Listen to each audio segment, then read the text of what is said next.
Hi, my name is Victoria Slavin, and I'm going to talk about Module 14, Chapter 24, Narrative Paradigm.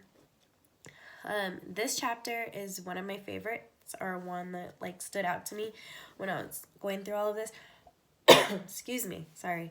The reason is it is, oh my goodness, because what really stuck out to me was at the beginning of the chapter when they talked about how when we make decisions, it needs to be based on a good reason.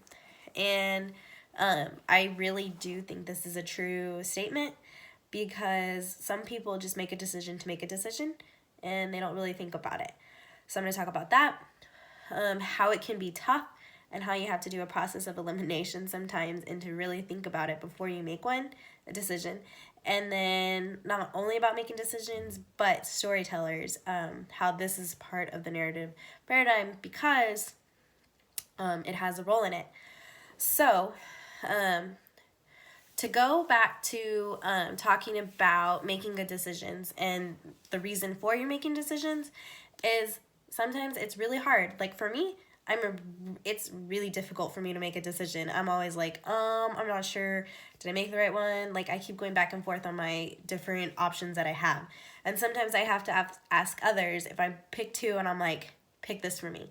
Or it's really hard for me. And I'm sure there are a lot of people out there, it's hard for them. So this chapter was good for me and to help me. The more I read about it, the more I was like, okay, I guess that could help me make a decision. I can be really indecisive, and I know others out there are too.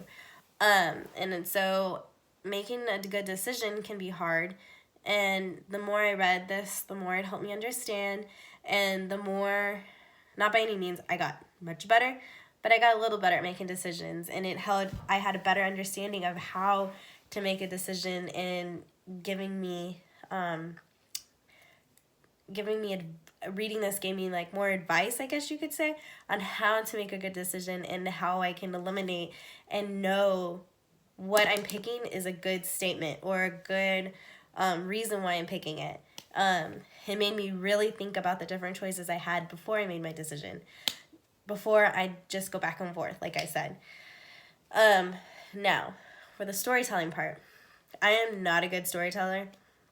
I can tell stories at something that happened, but I can't go and make up a story by any means. Like for a little kid, I'm not good at making up stories and telling stories that way. I'm always, whenever my little cousin asks for one, I'm always like, I try my best, but it's never good.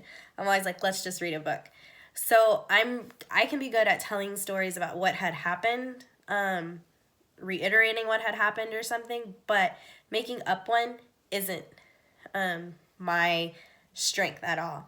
And so the more I read this chapter and the more I understood that part of storytelling, it made me think, okay, I could probably try and do it, but otherwise I keep trying, thinking maybe I'll get better, but you never know. I don't feel like I've gotten better, maybe a tad bit, but not really. So thinking about it can really help, and going over what you want to say or your story. Sometimes it's on the spot and sometimes you have to just come up with whatever you come to mind. But this chapter really helped me with that too.